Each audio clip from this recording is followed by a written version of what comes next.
The Byte Show is listener-supported at thebyteshow.com.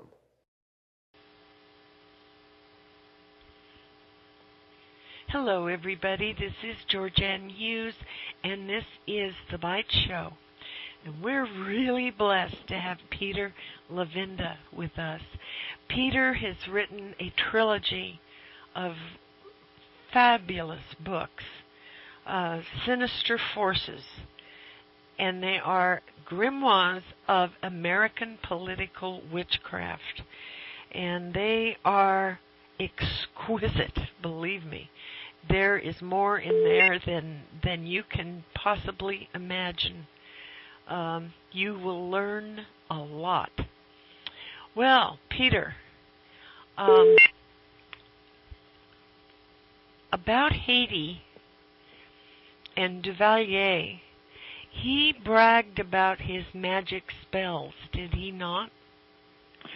Hi, GeorgeAnn. Yes, thank you for that introduction. Papa Doc Duvalier, the father of the dynasty that ended with his son, baby Doc Duvalier, in the 1980s, he did brag about this. He exploited the concept of voodoo to a very large extent. I mean, Papa Doc surrounded himself with the trappings of a voodoo priest, let's put it that way. Yeah. He believed in the power of suggestion where this stuff was concerned. So he understood the emotional power that Voodoo, as it's known in Haiti, has among the population. And his secret police, the Tonton Macoute, were also believed to have supernatural abilities or to be led by leaders who had supernatural abilities. The whole thing was organized like a secret society at the highest levels of the Haitian government. And Papa Doc, in particular, despised President Kennedy. Oh, yes. And so when Kennedy was assassinated, Papa Doc went around telling people that it was his magical spells, that it was his voodoo that had killed Kennedy, because Kennedy had been such an enemy of his.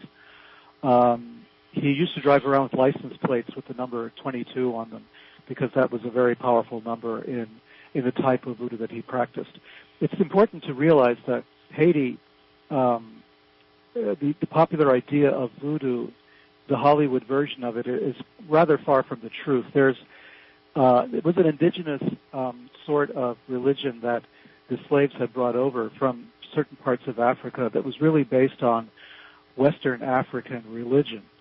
It became amalgamated to a certain extent with Roman Catholicism to the point where the voodoo practitioners would use or would recognize that certain Catholic saints were representative of voodoo gods and goddesses. So a lot of people try to say that it's kind of a mixture of Catholicism and African religion, but it was really more of an African religion that had to kind of live underground for the most part when the Catholic Church was very powerful.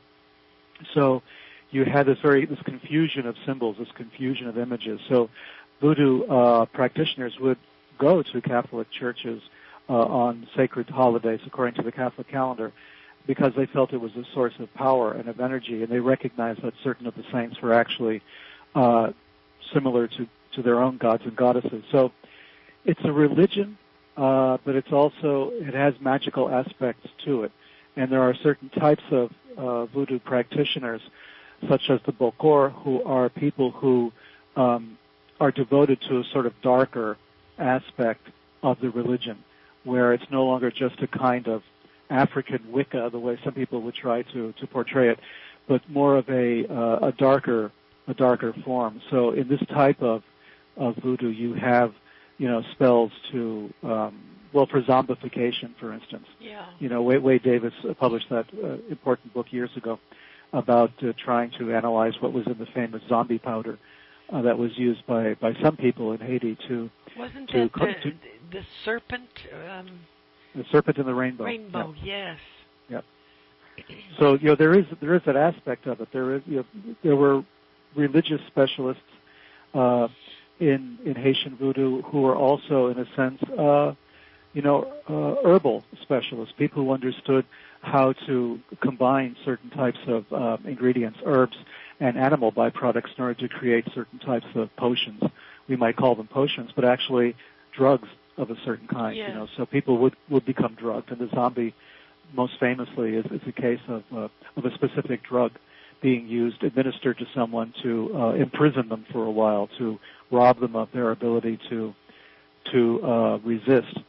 For instance, when I was in Haiti, but I was also in other parts of South America, in Colombia, for instance, where there is a powder made from a certain root, which acts as powerful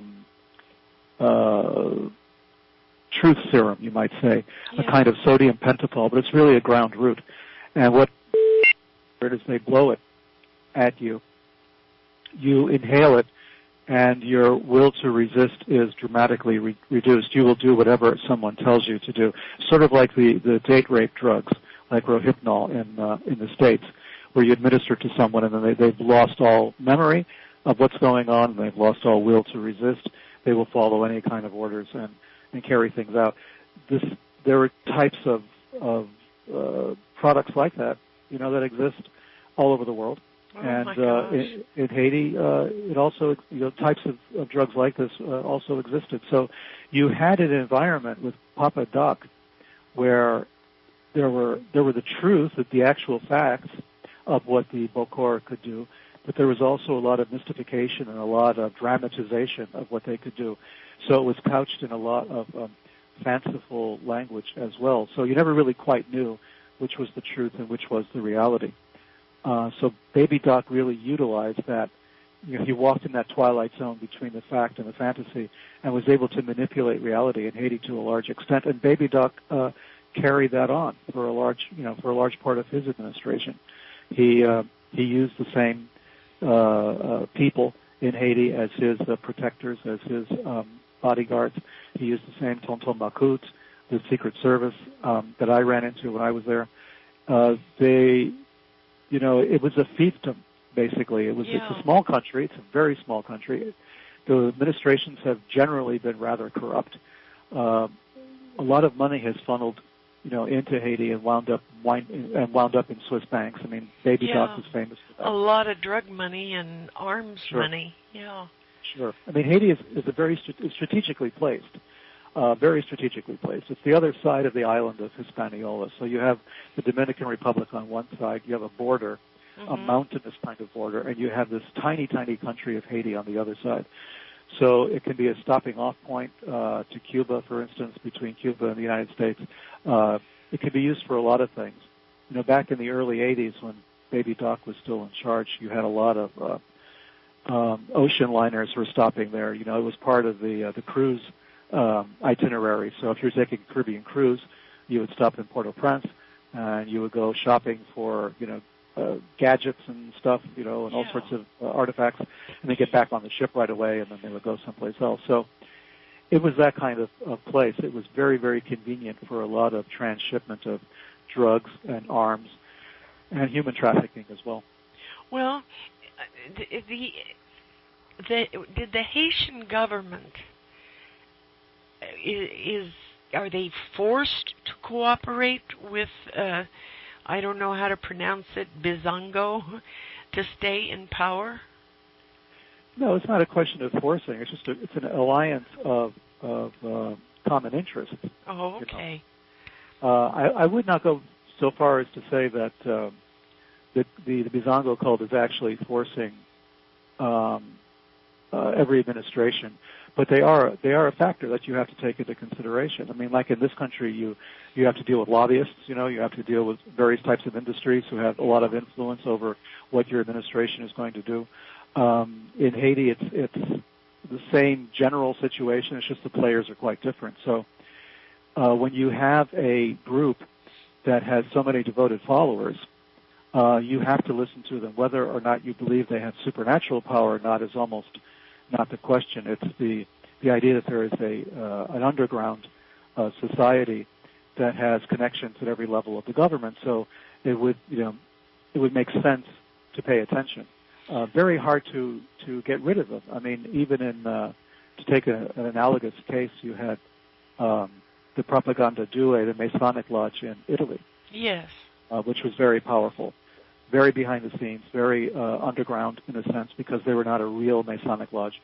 And yet they numbered so many important people in their membership that you never really knew who you were talking to. So even in the highest ranks of the Church, of the Vatican, and of the Italian government, nobody could be really certain as to whether or not the person sitting across from you was really a member of Propaganda Due. Yeah. And if they were, you had better be careful, because they did commit assassinations. They did, they were laundering money. They were laundering, running guns and everything else. So in Haiti, you had an analogous situation. You have a secret society with a lot of power. Well, do you think that they targeted Kennedy with their voodoo? Well, I mean, I'm sure that Baby Doc thought so. Okay. I'm sure that Baby Doc intended it. I mean, he despised Kennedy. So it's quite possible that, there were so many people who were out to get Kennedy that Baby Doc was just one more, drop in the bucket. Who knows if maybe his influence just pushed it over the edge just enough, But he definitely did, he did have designs on he was rejoicing when Kennedy was assassinated. So that's not to say he deliberately caused it, but he definitely benefited by it. Oh, dear. No. Well, let's shift gears here. In January of 1969, a 17-year-old girl, Marina Hobby, was she a human sacrifice, do you think? I write about that, of course, in Sinister Forces, because I see a link. Yes. I mean, there is a link between the murder of Marina Haba and the Manson family. Charles Manson, I think, is still a suspect in that case, because that case has not been solved. And he was in town. I mean, he was in the area. Yeah. And I believe he had gone to a party at which Marina Haba was present. If you're looking for a direct cause and effect relationship, Sinister Forces sort of argues against it, because sometimes things happen without a linear connection. I think that Marina Haba was definitely part of the Manson family's, or Charles Manson's personal murder spree. I think it's a very definite possibility that Manson was involved in that, and I think Vincent Bugliosi felt that way as well, the prosecutor in the case, but could never prove it. But the important thing is that Marina Haba was the daughter of an American intelligence officer. He was also with intelligence, psychological warfare operations. That's correct. Yeah. So you had Hans Haba, who was actually an Austrian citizen, who had been persecuted during the war. He wound up in a prison camp. He escaped. He came to the United States. He joined the OSS and became the psychological warfare operations officer with the OSS in the war. He was the guy credited with having discovered that the name of Hitler's actual family name was Schicklgruber. He embarrassed Hitler because of that. So he was a guy who was well known as a journalist, as an investigative journalist, escaped, became very prominent in the anti-Hitler, anti-Nazi movement with the OSS in Europe. And his daughter, Marina, was murdered, as you said, in January of 1969, only 6 to 8 months before the Manson family really went on their spree. What I find interesting is that there's a kind of parallel between the Marina Haba case and Sharon Tate, who was murdered, of course, in the famous Tate-LaBianca killings by the Manson family. Sharon Tate was an actress, but she was also the daughter of an American intelligence officer. Her father was Colonel Paul Tate, who was involved in intelligence in Vietnam. So these are two women, both daughters of intelligence officers. And in Marina's case, she was the daughter of, I believe, an actress as well. So you had, Hans Haba had several wives during his career. He married very well each time. He usually married wealthy, important women from important families, and Marina Haba was no exception. And Hans Haba himself, was very critical of the Warren Commission. and he was one of those critics of the Kennedy assassination, believing there was more to it than the Warren Commission said. Well, there certainly is. Well, but he was a person very early on who wrote a book about that, and so you have this strange, pattern that keeps reappearing and recurring because Sharon Tate and Roman Polanski, of course, were some of the last people they were the last people to actually eat with Bobby Kennedy the night that he was assassinated. Yes. So, there's this connection between the Manson family, the Kennedys, American intelligence, theater. I mean, there's this strange little nexus, and the more you look at all the cases, the tighter and tighter this little web gets, until pretty soon you're looking at a phenomenon. I mean, it's almost too hard or too easy to say this is a conspiracy in the traditional sense of understanding conspiracies. Right. Because we like to think of conspiracies as a bunch of guys sitting in a room smoking cigars and figuring out who they're going to hit, so like a Sopranos kind of deal. Yeah. And yet there's sometimes a kind of meta conspiracy or a super conspiracy, which I think it's not the kind of conspiracy we can easily discuss because it happens on a completely different level, almost on a quantum level. Yeah. I think a lot of people have intentions, and these intentions coalesce around certain individuals, around certain events, and then events just seem to follow through almost magically, you might say. Since we started talking about Papa Doc and Voodoo, almost magically all of these events coalesce and they produce this type of reaction. They produce a horrific event like for instance the Kennedy assassination or a Tate LaBianca killing, or the murder of poor Marina Habba on Mulholland Drive. So when you say human sacrifice in the traditional sense, maybe not, but maybe in a non-traditional sense, it was a precursor to what was going to take place that year. Oh my! Oh, well. How was it, that Manson, kind of like Jim Jones, David Koresh, these people that are able to control a group of people, how was it that Manson was able to do that without psychological training? Well, it's what I call the Manson secret. It's what Ed Sanders, the famous musician and writer, said about this whole subject. He said it's the Manson secret. That if the Pentagon ever formulated the Manson secret, the world would be in trouble. And from my point of view, that's exactly what happened. I mean, the Pentagon did formulate the Manson secret, and Manson was the Manson secret. He represented what actually took place.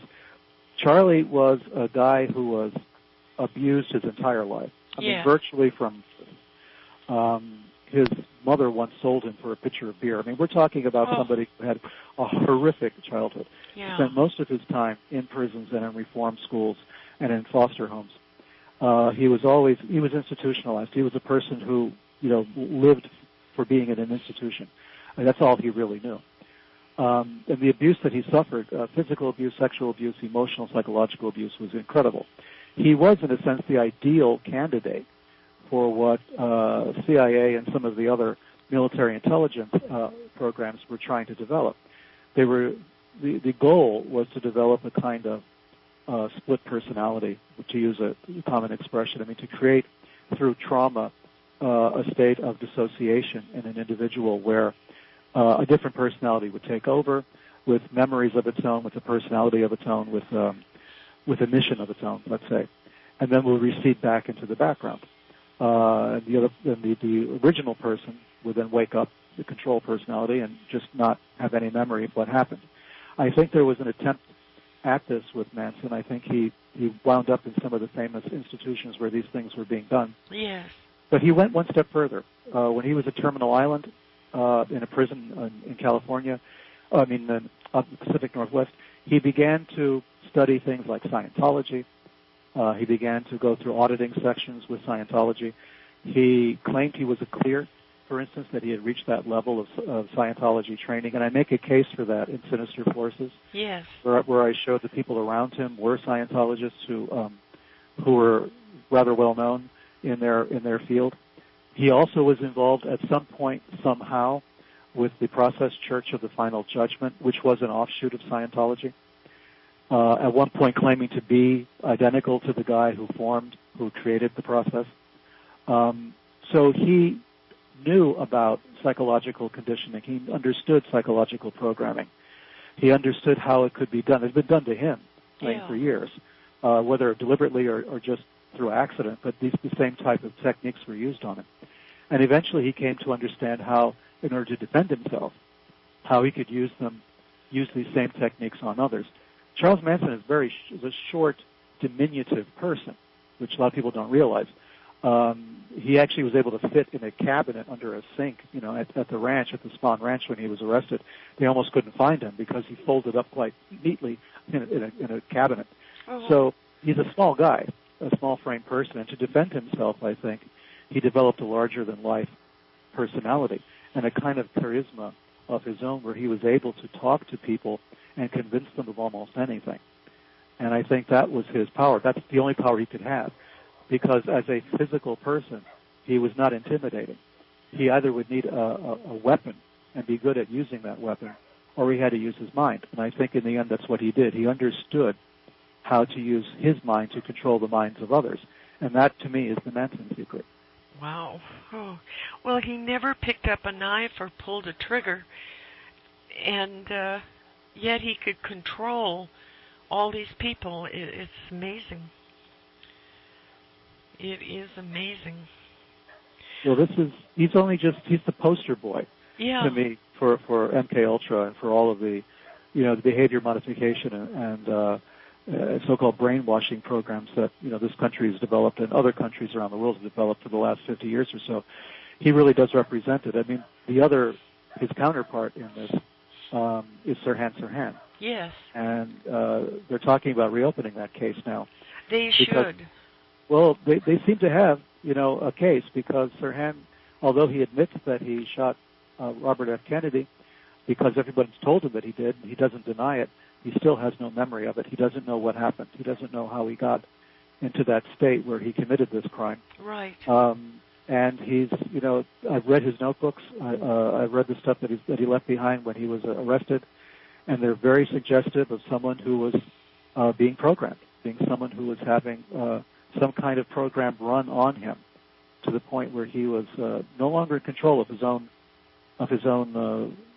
actions. I mean, at least possibly a subject of hypnotic post-hypnotic suggestion. And there's some evidence that he was involved. He did attend, for instance, a couple of nightclub acts where there was a hypnotist doing his stuff, and that Sirhan was evidently a good subject for hypnosis. So there's a lot of stuff out there, and I think that we've gone on long enough living with the way that LAPD really screwed up that case and lost evidence and everything else. I think it's about time to reopen the case and take a really good hard look at it. Not that we're going to get Sirhan Sirhan off. Evidently he did pull the trigger, but even then the forensics are not consistent. Even then it appears as though more than one gun was used, in which case Sirhan would have had an accomplice. Either that or one of the Secret Service or one of the other bodyguards around Bobby Kennedy pulled the trigger as well, either accidentally or purposefully. So there's a lot that has to be looked at now, and there's still enough evidence that we can reopen the case and take a look. And if we prove that Sirhan was a kind of programmed assassin, that's going to open up a whole can of worms on all of those programs that have been going on since the 1950s. Well, when we hear of these crazy school shootings, all kinds of strange things, it makes you wonder. It really does. Well, yeah, it does make you wonder. And again, sometimes trying to find a hard and fast cause and effect link is sometimes really difficult. Sometimes it's an environment that we create as well. And we've been very loath to take any steps, that would soften these situations. What we do is we go on blindly the way we always have, hoping things will get better, but we create an environment of antagonism, of violence. We were creating this atmosphere all the time. It's in our conversations. It's in our media all the time. I mean, the idea of using violence as an acceptable way to solve a problem is there. And how do you define problem? Yeah. What if I'm not feeling good today? Is violence an acceptable way to make me feel better? I mean, where do you draw the line? What is an acceptable problem? We have the case in Florida the last couple of weeks of this poor 17-year-old who was murdered, shot down in cold blood. Yes. Was that really acceptable?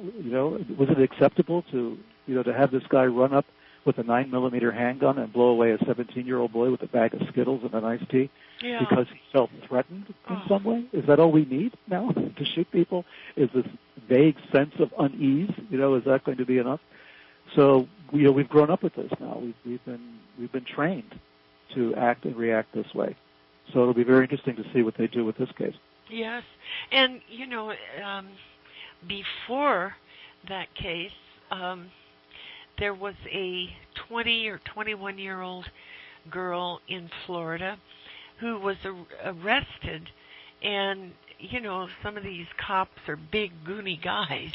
Yeah. And he said she was trying to get away, so he tased her on her spine until she was brain dead. And I mean, this behavior of the tasing, the tear gas, my God, it's you'd think you were in Nazi Germany. Well, we're making this okay. This is the problem.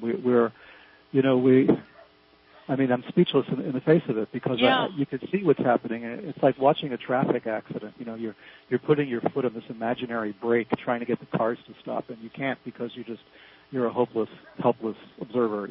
Yeah. And this is what's happening.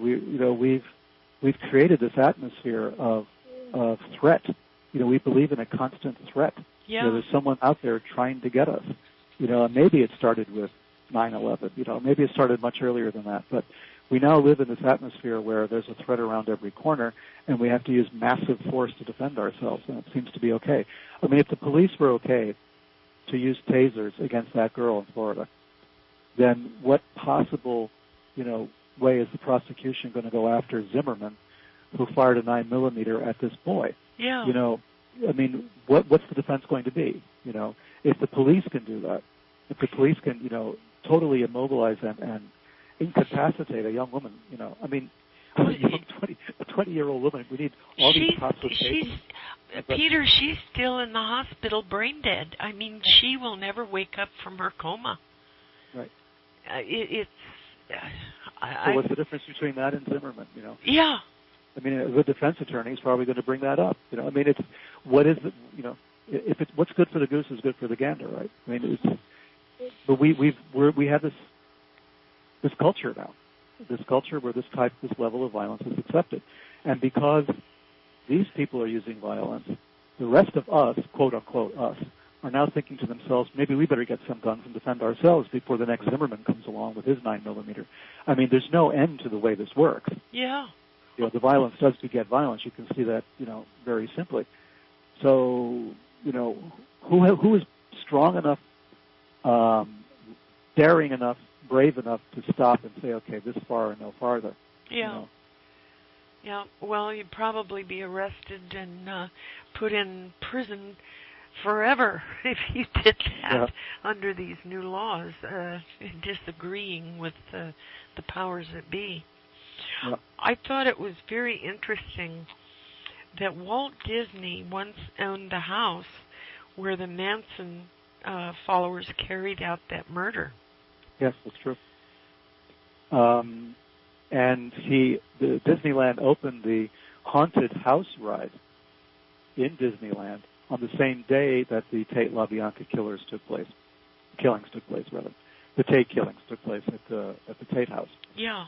So there was the connection with this weird, Walt Disney connection somehow between, the fact of his having owned the house previously, some ownerships before, and then the haunted house ride, and then, the Manson killings at the Tate House.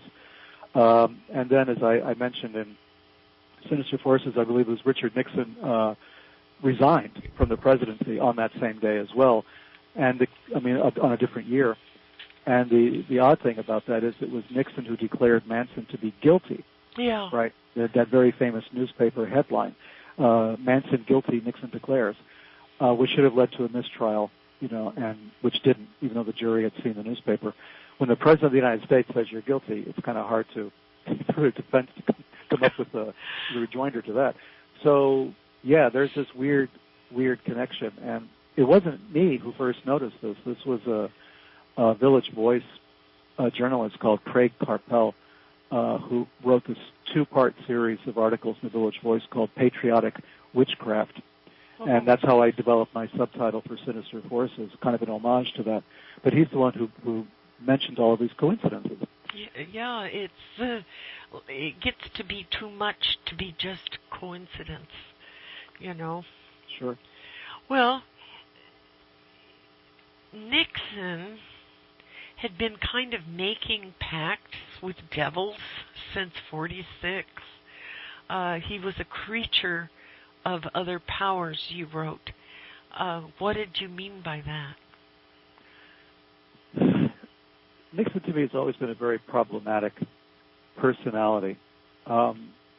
Nixon was the guy that you love to hate. I mean, on a purely, personal level, just watching him, he could make your skin crawl because he looked so insincere all the time, which is why he lost the debate to Jack Kennedy in 1960, which I remember watching. Yes. He had this, strange personality who seemed like he was just going for whatever advantage he could find. He looked like an opportunist. And sometimes when you're an opportunist, sometimes you don't select those opportunities. They select you, because you're open to all sorts of manipulation. Nixon came back from the war and immediately set to work reviewing captured Nazi documents, Nazi records in Washington, D.C.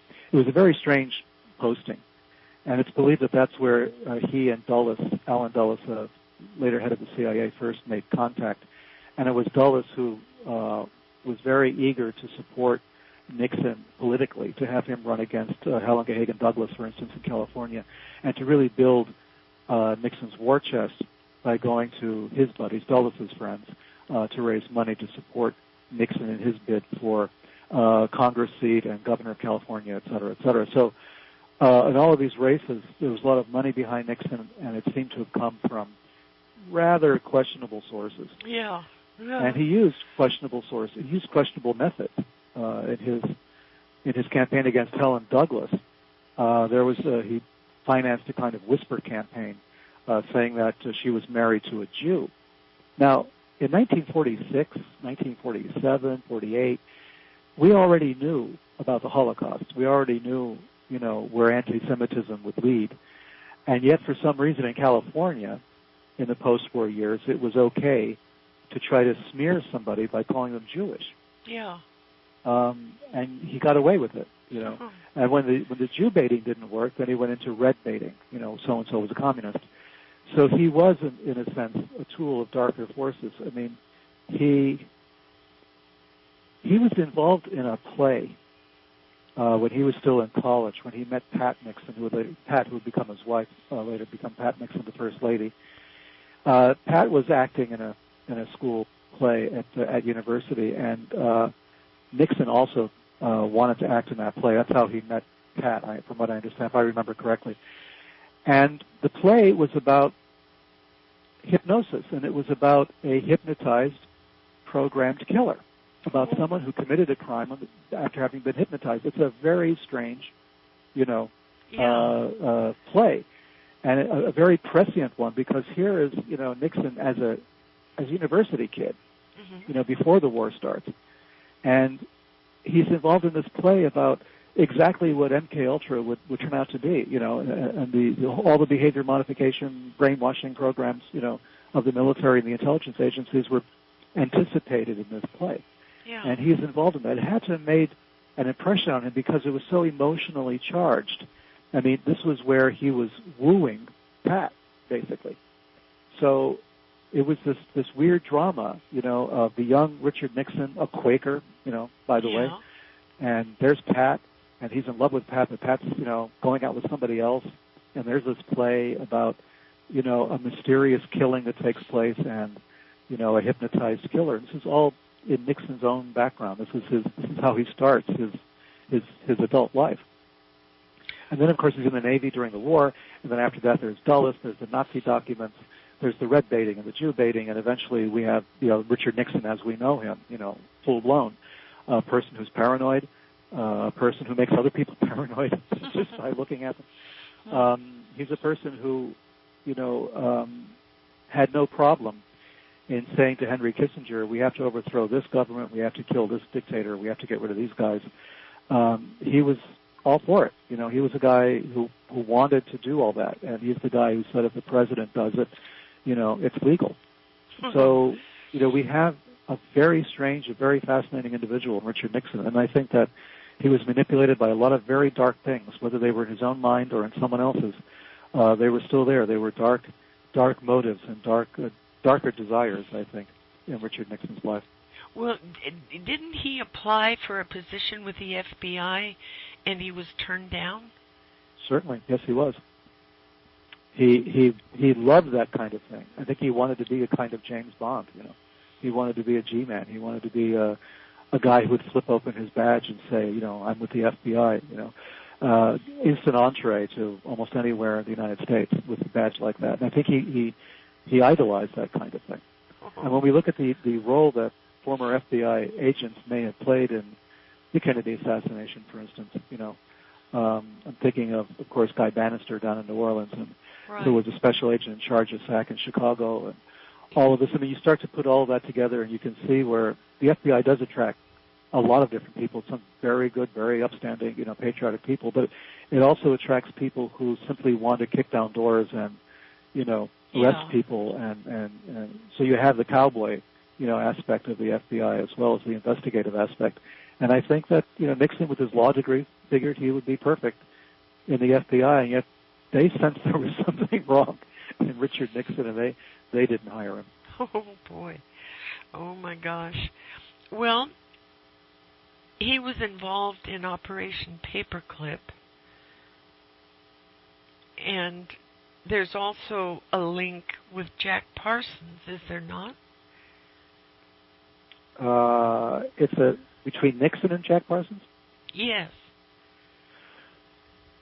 Well, a tenuous one, at best. I mean, if your listeners know about Jack Parsons, Jack was literally a rocket scientist. Yes. Brilliant rocket scientist who actually didn't, as I recall, didn't even have a degree, although he had been at university. But his fascination was with rockets, and during World War II, he had discovered a way to store fuel on board ship.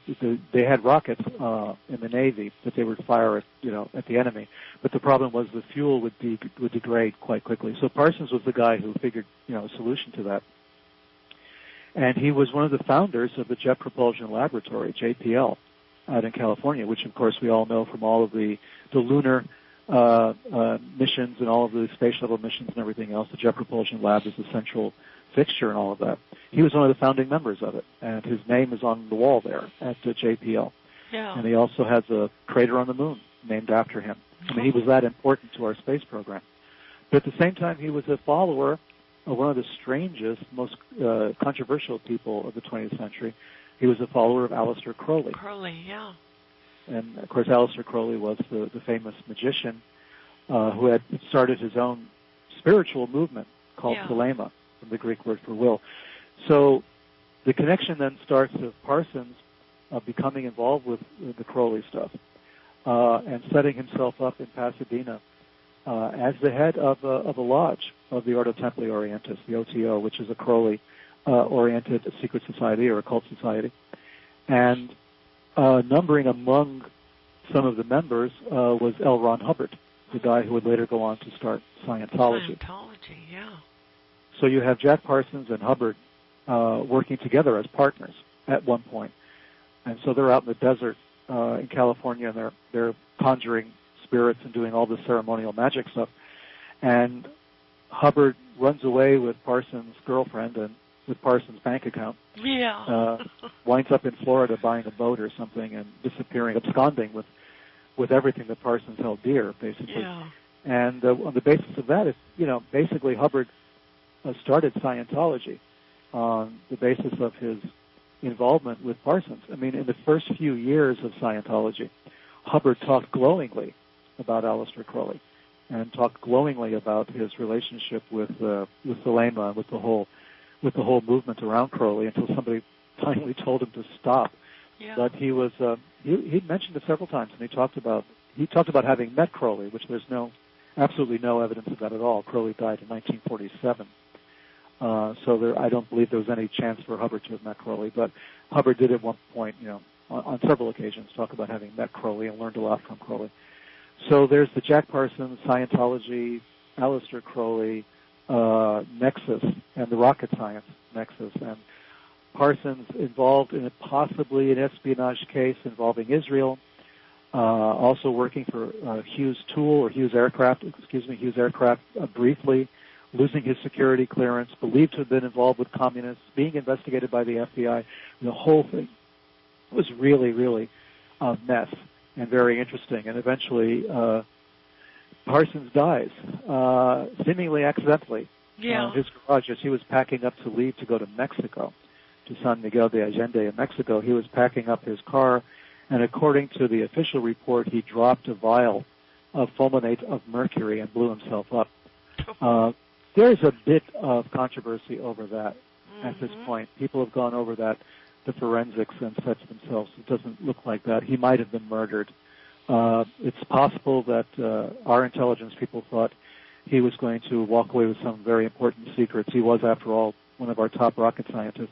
Yeah. And one of his partners was the man who eventually would go on to China and create the Silkworm missile project for the Chinese. Only after the FBI hounded him so mercilessly in the United States that he just gave up and went to China. So there was a lot of connections with Parsons to international intrigue, international espionage cases, technological spying, all sorts of things, on top of which you have the Aleister Crowley, OTO, Hubbard, Scientology stuff. So with Parsons, you really had a lot to work with there. Yeah.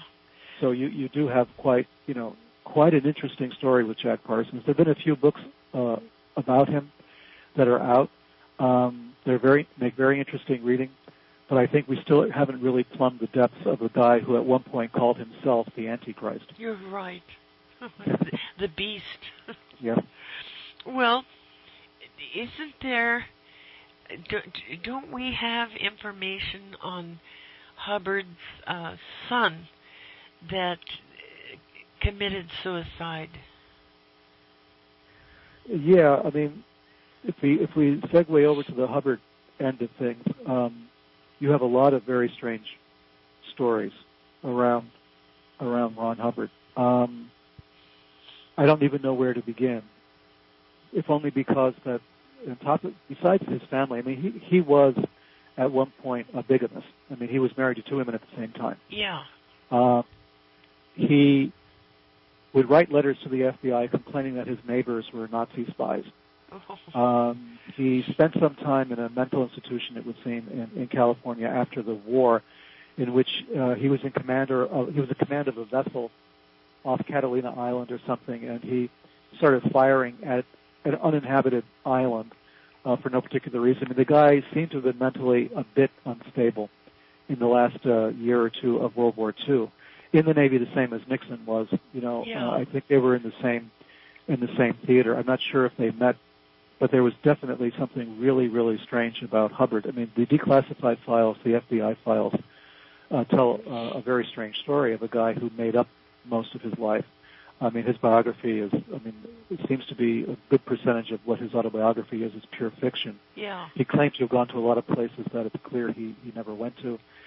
His family situation was very messed up, very mysterious, very complicated, especially when you throw in bigamy on top of everything else. It's just almost impossible to figure that out. And then, of course, there was the attacks by Scientology on the U.S. government. Yeah. And the raiding of government offices, stealing government files, and all of that, for which some Scientologists were arrested and thrown in jail for. So you have, a very litigious organization. They love to sue people. They love to hound you if they think you're an enemy. At one point, we tried to hire a publicist for Sinister Forces back when we were first coming out with the book. Yes. And at the last minute, they pulled out, and I couldn't figure out why. They just sent us our money back, basically, and so they wouldn't be representing us. And then I discovered that organization was staffed with Scientologists. So, oh, dear. If that's the worst that ever happens to me because of Scientology, then I consider myself lucky. No. Oh, gosh. Well, I was not aware of the fact that the Bush family had a lot of their assets seized by the U.S. government in 1942 for trading with the enemy. That's correct. I thought they just got away with it, No, I mean, the reason we know about it today is because of the Trading with the Enemy Act and the fact that their assets were seized and they were essentially shut down. I mean, some of their companies were, not all of them, obviously, but some of their operations were severely curtailed because they not only dealt with Hitler's Germany before the war, I mean, all during the late 1930s and 1940, 1941, but after the war, I mean, after the war started, they did not sever their relationship. So these things continued on. That's what really aggravated the U.S. government at a certain point, and they said, this has got to stop. But the Bush family was not the only one. IBM right. was involved. ITT, International Telephone and Telegraph, was very involved. Henry Ford was a major supporter of Adolf Hitler and the Third Reich. So we had a lot of American corporations who felt that, and iconic American corporations. Not many people know about the Bush-Harriman, operation, but we all know Henry Ford, and we all know IBM, and we all know ITT, or we used to know ITT back in my time. Yeah. So these were iconic American corporations, and they were unapologetically involved in supporting the Third Reich. So, Peter, how come they got punished when you've got Kissinger and Dulles and these people doing business directly with Nazis? Well, it's a good question. The Bush-Harriman people might want to say that they were scapegoats, and that going after the Bush-Harriman Corporation was a way to, deflect attention away from the deeper stuff that was going on. The relationship with ITT. I mean, Walter Schellenberg, the head of counterintelligence for the Gestapo, for the secret police, for eventually part of the SS, he was on the board of ITT during the war. During the entire war. I mean, here was a guy who was running, intelligence operations against the Allies for most of his, military career, and at the same time, he's helping to run one of the largest multinationals. There's all kinds of weird stuff going on there. There's all kinds of stuff. So, people could say that the Bush-Harrimans were just hung out to dry for a while so that people felt satisfied that they had, taken care of it. Whereas in reality, you had people like Ford and then later, of course, Dulles was cutting his own deals with the SS. He got along very well with the SS in northern Italy. Yeah. He managed to, during something called Operation Sunrise, he was able to get the Nazis in northern Germany to surrender more or less peacefully instead of fighting a rearguard action. So he felt, proud of that, but at the same time, there were concessions made, So the SS is saying, well, if you want us to surrender peacefully, we can, but then there's some things we're going to want in return. And we don't really know all the details of that, but we know that Dulles cut a lot of deals with the Nazis. He made statements to the Nazis that are obviously, anti-Semitic. There's no other way to talk about them. Yeah. So Dulles was kind of sympathetic with a lot of where the Nazis were going. And as somebody who hated the communists, he was right part of the same problem that we had for years with, if you're anti-communist you're pro-Nazi. Like those are the only two options you had. Yeah. So if you were anti-communist, you're pro-Nazi. But if you were anti-Nazi, the assumption was you were pro-communist. I mean, you had no way out. It's a little bit like the red state, blue state problem we have today in this country, whether you're either with me or against me. Mm-hmm. So you had the same problem in the Cold War. You're either in favor of Nazis or favor of communists. There was no third option. Oh. And a lot of American politicians were sacrificed in the middle of this stupid conflict. We had decent men and women, both the Republicans and Democrats, who wanted to prosecute Nazis and who at the same time were violently anti-communist, but they didn't survive. Yeah. Their reputations were ruined because they wouldn't support, the Nazi underground that was setting up in Latin America and the Middle East. So, since they weren't playing ball, then they were being called soft on communism, when it couldn't be further from the truth. Right. So there's a lot of cases like that, and that's the way this game is played. You can't be a moderate, you can't be in the middle, you can't be sensible, you can't be a voice of reason. Too much is at stake, so you're either with me or against me, and that's been going on since the end of World War II. Well, it's still going on and coming out of the White House. From everywhere, from all over, from Yeah. Washington, from, as they say, Wall Street and Main Street. I mean, it's still that way. If you want to regulate, the banks, then obviously you're a socialist. I mean, there's just no way around. There's no way out. There's no way out. If you just really want human decency, you're a communist. Yeah. Yeah.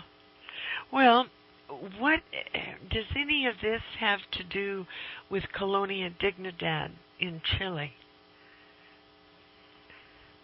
Well, Colonia Dignidad was more than what it appeared to be on the surface. Yeah. This was a little estate high up in the Andes Mountains. There was a Nazi safe house. Some famous war criminals passed through the colony. It had been set up around 1960, 62 or so, when the leader of that colony had to leave Germany on charges of pedophilia and perhaps absconding with church funds. He was some kind of weird Baptist minister who was at the same time a Luftwaffe medical officer or something. The whole thing was very, very mysterious. Goes to Chile in Latin America, sets up this estate, and becomes very friendly with the military establishment in that country. Yeah. So when Salvador Allende is elected president democratically, a socialist, Nixon and Kissinger have a meeting in the Oval Office, and Nixon tells Kissinger, do what you can, but we have to get rid of this guy, Allende. Yeah. We don't want a socialist president, regardless of the fact that he was democratically elected. So we have to overthrow him. So to make a long story short, the people of the colony were recruited to assist in the overthrow of Salvador Allende, of the president of Chile. Yeah. So they were recruited in this by the Chileans, by the military, by Pinochet, who later became the dictator of Chile after the overthrow. Yeah. And the colony served as a torture and an interrogation center for political prisoners, picked up by Pinochet. So the prisoners were socialists, communists, or leftists, or just people the army wanted to get out of the way. Okay, this is the story as it's generally known, but there's another aspect to the story as well. It's one that I experienced briefly when I came back from the colony, when I did my own investigation back in '79. Rather horrifically, I did manage to get out, and as I got off the plane in Miami from Santiago, I was approached by members of our own intelligence organs just as I came off the immigration customs line. Mm-hmm. And they flashed badges at me, and they asked me for me by name, asked to see my passport. They nodded to each other, and they walked away. So evidently there was collusion between the Pinochet government, Colonia Dignidad, and our own government. But this was, anecdotal. Yeah. And then later on, it seems as though once Pinochet left power in Chile, and once other presidential administrations took over, and the colony was raided by the Chilean government, and they found all sorts of documents. There are all sorts of stuff that was buried. They found buried weapons. They found caches of documents of secret stuff, which the Supreme Court of Chile has put a lid on. No one's allowed to see what was in those documents. And we've had visits by Colin Powell and people like that to the president of Chile trying to run interference. Right. So this says to me that the colony was known to American intelligence, was known either to our civilian intelligence agencies or to our military intelligence agencies, was known to them, possibly worked with them, collaborated with them, colluded in some way, and they're now trying to cover that up. I don't see any other reason why the Chilean government, the Supreme Court justice in charge, would not allow those documents to see the light of day. It happened under Pinochet, so what's the problem, right? Yeah, Pinochet right. is out. There's a democratic regimes now, administrations. They're having elections in Chile. What's the problem? Why not reveal those documents? I know one document that's in there for sure, and that's the photocopy of my passport that they took from me when I was there. So I would like to know what's there. I would like to know what's in those documents because I think the repercussions are going to be much more than simply local, domestic Chilean politics. Well, Peter, it was known, I believe, that they also indulged in pedophilia, and they had a stream of German kids coming out of Germany to Dignidad. And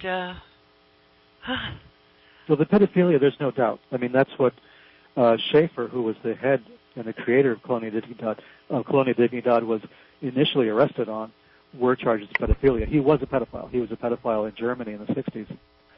And all the testimony that's come out since the raids on the colony, and these were massive raids, by the way. This was raids by, helicopters, half-tracks, armored vehicles. I mean, this was a major operation. And it raided more than once.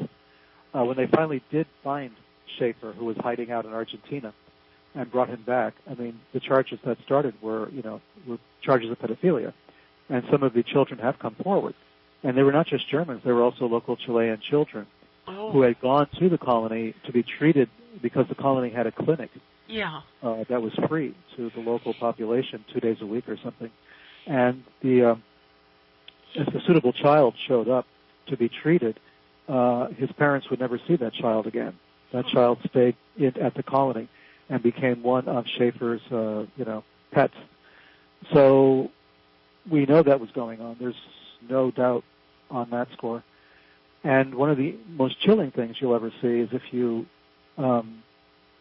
see some of the documentaries that are on the History Channel and Discovery Channel about Colonia Dignidad, you're going to see these children being interviewed in German because they no longer know how to speak Spanish. Right. Spanish was illegal at the colony. You could speak only German or English, oddly enough, which is another indication that there might have been collusion with our government. Oh, yes. But you were not allowed to speak Spanish. And so these Spanish children, these obviously Chilean Spanish children with Spanish names, can only talk in German, a language is not their native language. So a lot of strange stuff went on at the colony, including, of course, acting as a safe house for war criminals who were on the run. And there was at least one Chilean ambassador, Miguel Serrano, who claimed that, the colony was, a sacred place in the Aryan cosmology. The Colonia Dignidad was a sacred spot, like a Shambhala, like the Tibetan Shambhala, Yeah. So there was this idea that there was an Aryan paradise being created at the top of the Andes Mountains by these Nazi pedophiles. The juxtaposition of these things is just outrageous and disgusting. Yes. And it seems like pedophilia is extremely widespread. It's a worldwide activity and organized, highly organized. Well, if you see the book put up by my friend Nick Bryant on the Franklin scandal, it's going to be everything in there you're ever going to want to know, and probably more than you ever want to know about organized pedophilia in the United States alone, and government involvement of political figures, of politicians in pedophilia on a very large scale. And what's his name? His name is Nick Bryant, Bryant, Nick Bryant, and his book is called The Franklin Scandal. Okay. And that will give you a lot of information about organized pedophilia. You know, he really risked his life, his reputation, in trying to uncover the story. Boy. Yeah.